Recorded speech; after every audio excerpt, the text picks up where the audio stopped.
कुछ दिन गुजरे तो फिदन मियाँ नवाब जान का एक रुका लाया जिस पर एक शेर लिखा था। तुम जानो तुमको गैर से जो रस्म राह हो, हमको भी पूछते रहो तो क्या गुनाह हो। मिर्जा ने रुके के पीछे एक शेर लिखा और फिदन को वापस भिजवा दिया। वफा कैसी कहाँ का इश्क, जब सर फोड़ ना ठहरा, तो फिर ए संग दिल तेरा ही संगे आस्था क्यों हो। फिदन कोठे पर पहुंचा तो हर पंदरवाड़े चक्कर लगाने वाली चूड़ी फरोश रुकमनी नवाब जान को चूड़ियां पहना रही थी। वो दोनों के इर्द गिर्द मंडलाने लगा। नवाब जान ने उसे डांट दिया, तुम जाओ फिदन, जब भी रुकमनी आती है तुम आस पास मंडलाने लगते हो। फिदन खिसियाना होकर बाहर खिसक गया। कोतवाल ने सही कहा था कि गालिब पर सारे शहर का कर्ज चढ़ा हुआ था। उसे जहां से भी कर्ज मिलता वो ले लेता। कई बनिए और साहूकार अपनी पिछली रकम का तकाजा कर करके इनकार कर देते।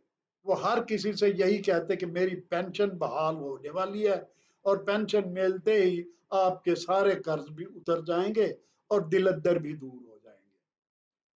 लोग उनकी शायराना अजमत और खानदानी वकार के ख्याल से चुप हो रहे थे, मगर कुछ बेमुरवत और बेलिहाज साहूकार सख्त बेइज्जती भी कर देते। ऐसे ही एक साहूकार सेठ सुखचैन ने अदालत में कुर्की यानी कड़की का दावा दायर कर दिया।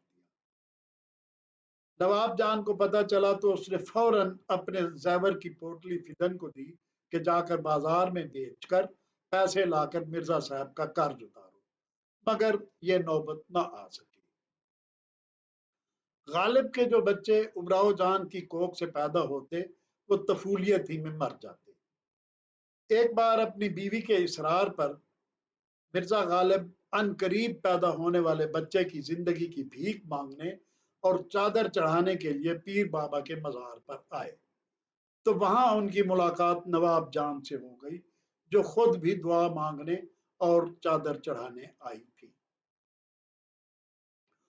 गालिब को देखते ही नवाब जान लपक कर उनके पास आई और दुपट्टे का कोना जरा सा सरका कर बोली, उस दिन आप आए नहीं, मैं आधी रात तक आपकी राह तकती रही।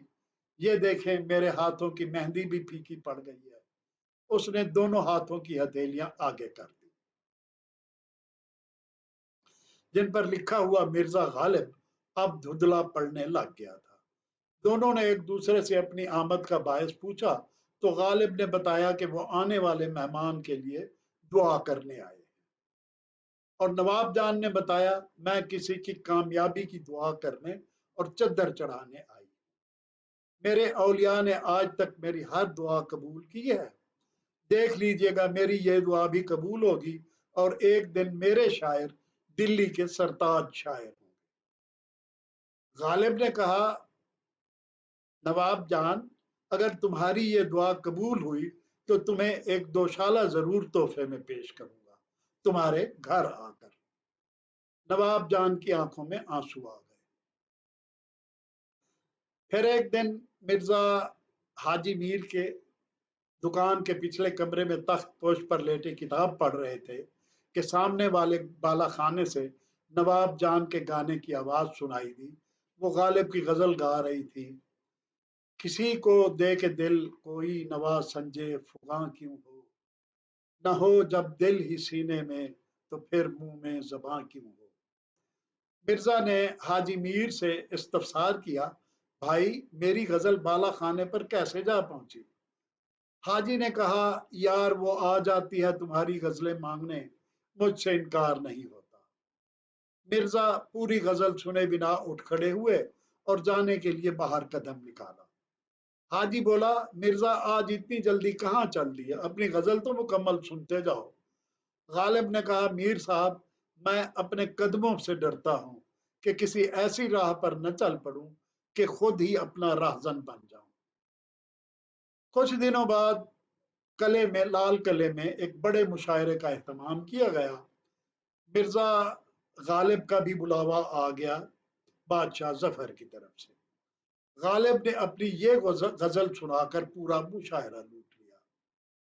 ہر ایک بات پہ کہتے ہو تم کہ تو کیا ہے، تم ہی کہو کہ یہ انداز گفتگو کیا ہے، رگوں میں دوڑتے پھرنے کے ہم نہیں قائل، جب آنکھ ہی سے نہ ٹپکا تو پھر لہو کیا ہے۔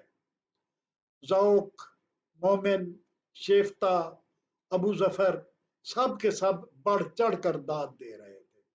غالب کو بہت بڑا شاعر تسلیم کر لیا گیا۔ پورے شہر میں اس کی شاعری کی دھوم مچ گئی۔ شہر کی گلیوں میں فقیر اور بالا خانوں پر ڈومنیاں ان کی غزلیں گانے لگی۔ غالب کو شہر کے تمام مشاعروں میں استاد کی حیثیت سے بلایا جانے لگا۔ تب انہیں اپنا وعدہ یاد آیا۔ وہ ایک دوشالہ خرید کر نواب جان کو دینے اس کے بالا خانے پر پہنچ گئے،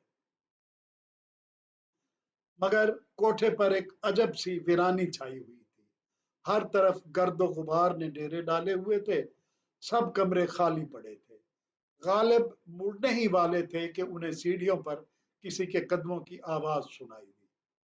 فدن میاں نے غالب کو اوپر چڑھتے دیکھ لیا تھا، وہ ان کی خبر لینے آیا۔ مرزا صاحب بہت دیر کر دی آپ نے، وہ تو شہر چھوڑ کے چلی گئی، آپ کا بہت انتظار کیا، دن رات ایک کر دیے، مگر کوتوال نے ان کا جینا حرام کر دیا۔ ان کی زبان پر آپ کا نام اور ان کے ہونٹوں پر آپ کی غزلیں سن سن کر کوتوال کو آگ لگ جاتی تھی۔ آخر وہ اس کے تنگ کرنے پر یہاں سے چلی گئی۔ مرزا بیتابی سے بولے، کہاں چلی گئی آخر؟ تم نے روکا کیوں نہیں ان کو؟ ہمیں خبر کیوں نہیں کی دی؟ ہم روک لیتے ان کے، ہمارے پاس تم آتے تو صحیح۔ وہ مایوسی سے بولا، ہمیں ہی خبر نہ ہوئی تو آپ کو کیا بتاتے؟ ایک رات وہ چپکے سے سامان اٹھا کر شہر چھوڑ گئی۔ فدن میاں، تم کب سے تھے ان کے ساتھ جو تمہیں اکیلا چھوڑ گئی؟ حضور، میں تو نواب جان کے بچپن سے ملکہ جان کے ساتھ تھا، کیسے گئیں کہاں گئیں کچھ پتہ نہیں، اپنا کوئی نشان بھی نہیں چھوڑا۔ مرزا نے ایک گہری ٹھنڈی سانس لی اور تھکے تھکے قدموں سے گھر واپس آ گئے۔ کاندھوں پر دھرے دوشالے کا وزن من بھر وزنی ہو گیا تھا۔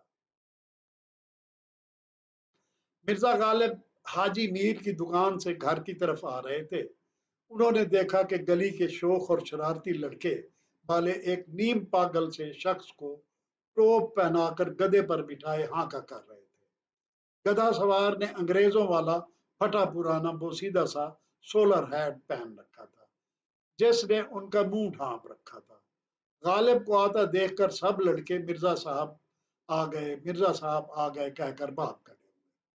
ان کو بھاگتا دیکھ کر گدھے نے دولتی جھاڑی تو گدھا سوار گر پڑا اور مرزا صاحب کے قدموں میں لوٹنے لگا۔ وہ ان کا پاگل بھائی یوسف تھا اور اسی دن اپنے بال بچوں سمیت آگرہ سے دلی آیا تھا۔ وہ غالب کو نہ پہچان پایا اور ہونکوں کی طرح زمین پر گرے ہیٹ کو تکنے لگا۔ غالب نے اپنے ملازم کلو کو کہا کہ مسجد کے پچھواڑے خان صاحب کے مکان میں یوسف میاں اور ان کے بال بچوں کے رہنے کا ٹھکانہ کر دے۔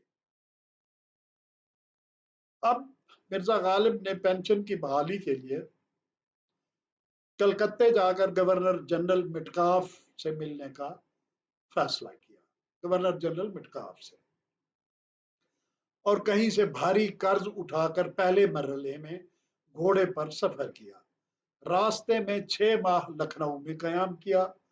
لکھنؤ والوں نے میر تقی میر کی طرح غالب کی بھی قدر نہ کی۔